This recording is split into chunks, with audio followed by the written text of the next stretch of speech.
गरीब की लकड़ी की कार। चिंटू नाम का एक लड़का खुले मैदान में खेल रहा था कि तभी एक धनिक का बेटा मुन्ना अपनी खिलौने की कार के साथ वहां आता है। उसकी कार को देखकर चिंटू कहता है, अरे मुन्ना, तुम्हारी कार तो बहुत ही अच्छी है। एक बार मैं भी खेलना चाहता हूँ इस कार से। ओए ओए चिंटू, दूर रहे मेरी कार से। तुम्हारी वजह से मेरी कार खराब हो सकती है, गरीब कहीं का। गरीब ये शब्द सुनते ही चिंटू को बहुत गुस्सा आता है और मुन्ना की कार को वो पत्थर से मारने लगता है। जब मुन्ना उसे रोकता है तो चिंटू उसे मारता है और मारकर भाग जाता है। ये सारी बात चिंटू के माँ गीता को पता चलती है और वो बाजार से घर जाकर गोपाल से कहती है, अजी सुनते हो? चिंटू घर आया क्या? कहाँ है चिंटू का बच्चा? कहाँ छुप कर बैठा है? अरे अरे गीता, इतने गुस्से में क्यों हो? आखिर क्या किया चिंटू ने? बहुत ही बड़ा काम किया है जी उसने। उसने मुन्ना को मारा और उसकी कार भी तोड़ दी। गीता बहुत ही गुस्से में रहती है कि तभी चिंटू वहां आता है। उसे देखते ही गीता उसे मारने लगती है। मत मारो माँ, उसने मुझे गुस्सा दिलाया, इसीलिए मैंने मारा। लेकिन मुझे माफ कर दो माँ, मुझे मत मारो। इस तरह वो चिंटू रोते रोते कहता है। तब गोपाल अपनी बीवी को रोकते हुए कहता है, अरे गीता रुक जाओ, पहले सारी बात क्या है वो तो समझ लो। गोपाल गीता को रोकता है और चिंटू से सारी बात जान लेता है। चिंटू की बात सुनकर गोपाल कहता है, बेटा, हम गरीब ही तो है, पर हमें ऐसे गरीब होने में बुरा मानने की कोई बात नहीं है बेटा। वक्त एक जैसा नहीं रहता है। अगर हम मेहनत करके आगे बढ़ेंगे तो हम भी गरीब से अमीर बन सकते हैं। हमारी वजह से उनका नुकसान हुआ है बेटा। मैं तुम्हें एक लकड़ी की कार बना के देता हूँ। तुम ये मुन्ना को देना और उससे माफी भी मांग लेना। दरअसल गोपाल एक गरीब कारपेंटर था। वो लकड़ी से चीजें बनाकर उसे बाजार में बेचता था। यही उसका काम था और इसी से उसका घर चलता था। लेकिन बड़ी ही मुश्किल से घर में पैसे आते थे। एक दिन मुन्ना के लिए एक लकड़ी की कार बनाने लगता है। उधर मुन्ना के पिताजी मुन्ना की हालत देखकर कहते हैं, अरे ये क्या, एक धनिक का बेटा होकर मार खा के तू घर आया। तुझे ये बिल्कुल भी शोभा नहीं देता। ये सुनकर मुन्ना की माँ कहती है, आज तो मैं ना उसे अच्छा मजा चकाती हूँ।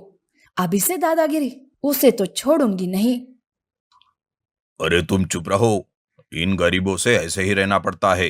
इनको तो सबक सिखाना पड़ता है। ज्यादा छूट दिए तो ये सर पर बैठ जाते हैं गरीब कहीं के। उधर गोपाल एक लकड़ी की कार बनाकर चिंटू को देता है। चिंटू उस कार को लेकर मुन्ना के घर जाता है। मुन्ना, मुझे माफ कर दो। मैंने तुम्हारी कार को तोड़ा था ना, इसलिए मेरे पिताजी ने तुम्हारे लिए ये लकड़ी की कार बनाकर भेजी है। ये लो, मेरी तरफ से। और अब जल्दी से मुझे माफ कर दो। छी छी, क्या मेरे इतने बुरे दिन आए जो एक गरीब से यह ऐसा घटिया गिफ्ट लो? और वो भी क्या, एक लकड़ी की कार? अरे ले जाओ तुम ही ये वापस। मुझे नहीं चाहिए ऐसी गरीब की घटिया कार। मुन्ना चिंटू की कार को वापस कर देता है। चिंटू फिर से उदास होकर घर वापस आता है और सब कुछ अपने पिताजी को बताता है। फिर चिंटू ही उस लकड़ी की कार से खेलने लगता है। लेकिन मुन्ना को उस कार के साथ खेलते देख उसे बहुत गुस्सा आता है और वो उस कार को जलाने की कोशिश करता है। तब गोपाल ही वहां आकर उस कार को जलाने से बचाता है और वो मुन्ना से कहता है, अरे मुन्ना, ये क्या कर रहे हो बेटा? इतना गुस्सा अच्छा नहीं होता। कि तभी वहां मुन्ना के पिताजी आते हैं और वो गोपाल से कहते हैं, अरे गोपाल, क्या पाठ पढ़ा रहा है मेरे बेटे को? दूर रहे उससे। छूने की भी कोशिश मत करना, गरीब कहीं के। देखिए भाई साहब, हमें अपने बच्चों को अच्छी बातें बताना चाहिए। इसे गरीब अमीर के भेदभाव की बातों से तो उनके मन पर बुरा असर होता है। देखिए, आज मुन्ना क्या करने जा रहा था। आग लगाते वक्त चिंटू या फिर मुन्ना को भी तकलीफ हो सकती थी। गोपाल की बात सुनकर मुन्ना के पिताजी को भी अपने गलती का एहसास होता है और वो कहते हैं, तुम ठीक कह रहे हो गोपाल, इसमें मेरी भी गलती है। चलो मुन्ना बेटा, अब चिंटू से दोस्ती कर लो। और हाँ, गोपाल, मेरे बेटे के लिए भी ऐसी ही एक लकड़ी की कार बना कर देना। इस तरह चिंटू और मुन्ना उस दिन से अच्छे दोस्त बन जाते हैं और लकड़ी की कार से दोनों खेलते रहते हैं। Match box electric rickshaw trolley. जीवन नाम का एक बूढ़ा आदमी माचिस के डिब्बों से खिलौने बनाकर उन्हें सड़क के किनारे पर रखकर बेचा करता था। इस तरह आए हुए पैसों से वो अपना और अपने अंधे बेटे विपुल का पालन पोषण करता था। कभी कभी खिलौने बिक जाते थे तो कभी नहीं। इस तरह बहुत ही मुश्किल से वो अपने अंधे बेटे का बोझ अपने बूढ़े कांधे पर ढो रहा था। एक दिन विपुल उसे कहता है, बाबा, आप मेरा कितना ख्याल रखते हो, और एक मैं हूं कि इस उम्र में भी आप पर बोझ बना हुआ हूँ। देखो बेटा, ऐसे मत बोलो। औलाद कभी भी बाप पर बोझ नहीं होती। जब तक इन बूढ़े कंधों में दम है, मैं तुम्हारी हर जरूरत पूरी करूंगा। मुझे तो बस एक ही चिंता खाई जाती है कि मेरे बाद तुम्हारा क्या होगा। यूं दोनों बाप बेटे की जिंदगी इस तरह से गुजर रही थी। एक दिन जीवन सड़क के किनारे माचिस के डिब्बों से बने खिलौने बेच रहा था कि अचानक से एक ट्रक के ब्रेक फेल हो गए और वो ट्रक आकर जीवन को धक्का देकर चली गई। जीवन की मौत हो गई। विपुल अपने पिता की मौत से एकदम टूट गया था। उसके सारे रिश्तेदार उससे मुंह मोड़ लेते हैं। विपुल के दूर के एक रिश्तेदार थे, रमन।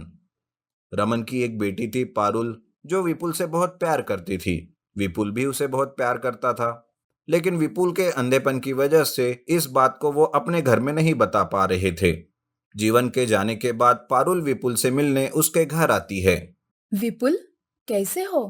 कुछ खाया है कि नहीं? अरे पारुल, तुम यहाँ क्यों आई? अगर ये बात तुम्हारे पिताजी को पता चल गई तो वो नाराज होंगे। नहीं, पिताजी काम के सिलसिले से गांव गए हुए हैं। वो शाम को आएंगे, तब तक मैं चली जाऊंगी। ये लो, मैं तुम्हारे लिए खाना लाई हूँ, खा लो। पारुल, तुम इस अंधे के पीछे अपनी जिंदगी बर्बाद मत करो। तुम अपनी जिंदगी बसा लो। देखो विपुल, अच्छा हो या बुरा, मैं तुमसे ही शादी करूंगी। अब तुम ये सारी बातें छोड़ो और खाना खाओ। पारुल विपुल के हाथ में माचिस के डिब्बे से बना एक रिक्शा ट्रॉली देखती है। ये क्या? माचिस के डिब्बे से बने रिक्शे से खेल रहे हो? हाँ, ये पिताजी ने मेरे लिए बनाया था। ये उनकी आखिरी निशानी है। ऐसा वो दोनों बातें कर रहे थे कि अचानक वहां रमन आ जाता है। तुम यहाँ क्या कर रही हो? मैंने तुमसे कितनी बार कहा है कि इस अंधे से मत मिला करो। चलो यहाँ से। अंकल प्लीज, पारुल से कुछ मत कहिए। वो तो। विपुल कुछ कहते कहते रुक जाता है। वो तो क्या वो तो? तुम अपने लिए एक गिलास पानी तक नहीं ले सकते। तुम क्या मेरी बेटी से दोस्ती रखोगे? पिताजी, ऐसे मत कहिए। तुम तो चुप ही रहो तो अच्छा होगा। और तू अंधे, तेरी दाहिनी ओर एक पानी का गिलास रखा हुआ है। तू जाकर उस पानी के गिलास को निकाल। विपुल गिलास की ओर बढ़ता है कि तभी रमन उसके पैरों में लाठी को गिरा देता है, जिसकी वजह से विपुल गिर जाता है और उसके माथे पर बहुत गहरी चोट लगती है। देखा, ये है तेरी सच्चाई। तू अपने लिए एक पानी का गिलास तक नहीं ले सकता। तू क्या मेरी बेटी को पालेगा? फिर कभी भी मेरी बेटी से मिलने या उससे बात करने की कोशिश की तो मैं तेरी जान ले लूंगा। ये कहकर रमन पारुल को वहां से ले जाता है। विपुल मन ही मन में सोचता है, अरे अंकल भी तो सही कह रहे हैं। मैं कैसे पारुल का ख्याल रखूंगा? मेरी वजह से पारुल की जिंदगी में तकलीफ हो, यह मैं सोच भी नहीं सकता। के पड़ोसी और उसके सारे रिश्तेदार उससे मुंह मोड़ लेते हैं। दिन ब दिन विपुल की जिंदगी मुश्किलों से घिरी जा रही थी। उसके पास खाने के लिए खाना भी नहीं था और न ही काम करने के लिए कुछ काम। अरे रे रे, ऐसी बदतर जिंदगी मैं और बर्दाश्त नहीं कर सकता। इससे अच्छा है कि मैं अपने आप को ही खत्म कर लूं। ये सोचकर वो माचिस डिब्बा रिक्शा ट्रॉली को लेकर नदी में छलांग मार देता है। वो नदी में डूब रहा था कि तभी एक बड़ा सा मगरमच्छ विपुल को अपनी पीठ पर लेकर नदी के किनारे आता है। विपुल बेहोश था। जब उसे होश आता है, कोई है? मैं कहाँ हूँ? देखो, तुम कौन हो? जब तुम्हें तैरना नहीं आता तो क्यों इस नदी में छलांग लगाई? विपुल अपनी सारी कहानी उस मगरमच्छ को सुनाता है। वो मगरमच्छ कहता है, देखो, मैं एक मगरमच्छ हूँ। मुझे एक मुनि ने श्राप दिया था और कहा था कि जब तक मैं किसी मजबूर इंसान की मदद ना करूं, मुझे अपनी श्राप से मुक्ति नहीं मिलेगी। आज मुझे अपने श्राप से मुक्ति मिल सकती है। बताओ, बताओ मैं तुम्हारे लिए क्या कर सकता हूँ? अरे मैं तो ठहरा अंधा, मैं अपने आप का कोई काम नहीं कर सकता और ना ही मुझे कोई काम आता है। मगरमच्छ विपुल के हाथों में वो माचिस के डिब्बों से बने रिक्शा ट्रॉली को देखता है। मैं अपनी जादुई शक्ति से इस खिलौने वाली रिक्शा ट्रॉली को एक इलेक्ट्रिक रिक्शा ट्रॉली में बदलता हूँ। तब तुम्हें किसी की मदद की जरूरत नहीं पड़ेगी और तुम आराम से अपना जीवन गुजार सकते हो।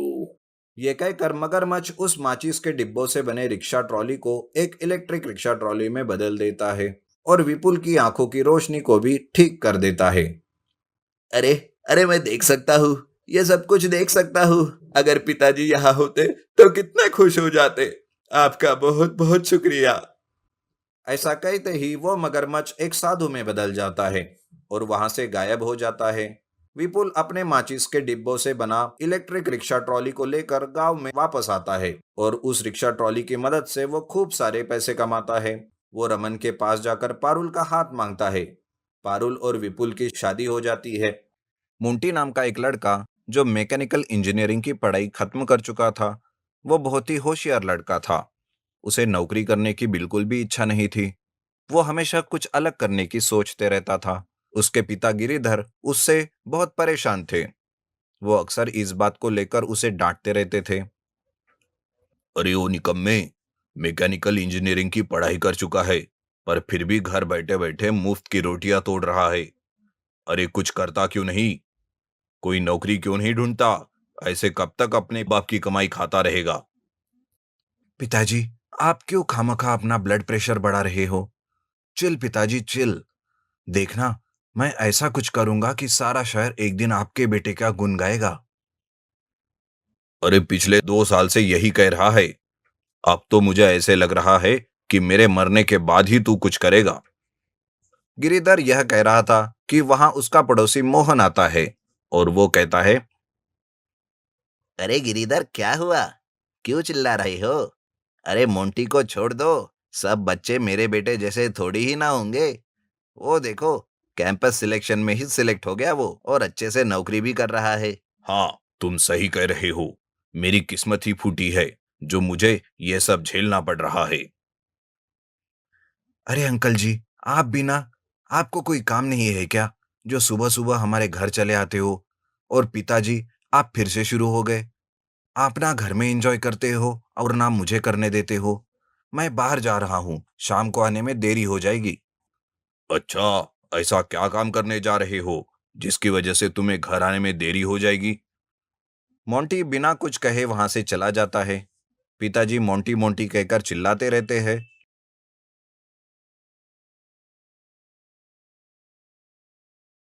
लेकिन मोंटी अपने दोस्तों के साथ घूम फिर कर रात घर आता है। गिरिधर सोया हुआ था। मोंटी यह देख कहता है, अरे ये क्या, आज मौसम इतना ठंडा है। चलो अच्छा हुआ, नहीं तो फिर से कुछ ना कुछ कहकर मेरा दिमाग खराब कर देते। यह सोचकर मोंटी रसोई में जाता है। रसोई में सारे बर्तन खाली पड़े थे। यह देख मोंटी के कुछ समझ में नहीं आता और वो अपने मन में सोचता, मेरे पिताजी ने खाना भी नहीं बनाया। लगता है वो मुझसे आज कुछ ज्यादा ही नाराज है, इसलिए भूखे सो रहे हैं। मुझे जाकर उन्हें जगाना होगा।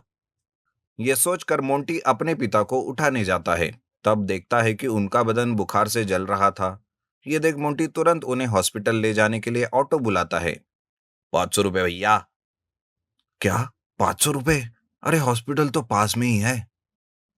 अरे भैया, डीजल और पेट्रोल के दाम आसमान छू रहे हैं। अब इस हालत में हम करे भी तो क्या करें? अरे इतना दाम बढ़ाओगे तो हम जैसे मिडिल क्लास वाले क्या खाएंगे और क्या खर्च करेंगे, बताओ तुम। अरे हम भी तो मिडिल क्लास वाले ही है भैया। अब डीजल और पेट्रोल के दाम बढ़ गए हैं तो हम क्या करें? मोंटी अपने पिता को हॉस्पिटल ले जाता है। वहां डॉक्टर उन्हें देखते हैं और मोंटी से कहते हैं, देखो मोंटी बेटा, तुम्हारे पिताजी कुछ ज्यादा ही स्ट्रेस ले रहे हैं इस उम्र में। उनका इतना ज्यादा स्ट्रेस लेना अच्छी बात नहीं है। उनका हमेशा ख्याल रखना बेटा। मोंटी अपने पिता को घर लेकर आता है और वो सारी रात करवट बदलते रहता है। वो किसी बात को लेकर बहुत सोच में पड़ जाता है। करवट बदलते बदलते सुबह हो जाती है। और सुबह मोंटी अपने पिताजी से भी पहले उठकर उनके लिए नाश्ता बनाता है। यह देखकर गिरिधर आश्चर्यचकित होता है। पिताजी, आप जल्दी से नाश्ता कर लो, दवाई लेनी है। यह कहकर मोंटी अपने आंगन में आता है और अपने आंगन में पड़ी हुई पुरानी जंग से भरी हुई साइकिल को देखकर सोचने लगता है, अरे आजकल डीजल और पेट्रोल का खर्चा बहुत ज्यादा हो गया है और ऊपर से ये पोल्यूशन। मैं एक काम करता हूँ, मैं अपनी साइकिल का रिस्टोरेशन करके इसे एक इलेक्ट्रिक साइकिल में बदलता हूँ। ये सोचकर मोंटी अपने साइकिल का रिस्टोरेशन करता है और घर में से एक इलेक्ट्रिक बैटरी को निकालकर अपने साइकिल से जोड़ देता है और उस साइकिल के हैंडल को कुछ बटन भी लगा देता है। बस देखते ही देखते वो इलेक्ट्रिक साइकिल का रिस्टोरेशन कर लेता है और वो एक नई साइकिल में बदल जाती है। गिरिधर यह देखकर बहुत खुश हो जाता है। मोंटी भी उस साइकिल को लेकर शहर में घूमने लगता है। उसमें ना तो आवाज थी और ना ही पोल्यूशन। बच्चे और बूढ़े उस साइकिल को देखकर बहुत खुश हो जाते हैं।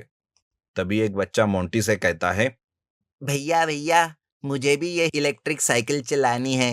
हाँ हाँ बेटा, क्यों नहीं, ये लो चलाओ। वो बच्चा उस इलेक्ट्रिक साइकिल को चलाकर बहुत खुश हो जाता है। इस तरह वहां खड़े सब लोगों को वो इलेक्ट्रिक साइकिल बहुत पसंद आती है।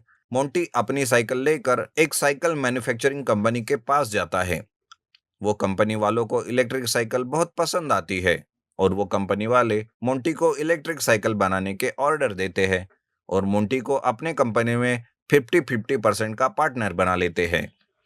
सफलता से गिरिधर बहुत खुश हो जाता है। गिरिधर का पड़ोसी मोहन आकर गिरिधर से कहता है, अरे वाह गिरिधर, तुम्हारे बेटे का नाम तो सारे शहर में मशहूर हो गया है। तुम सचमुच बहुत किस्मत वाले हो।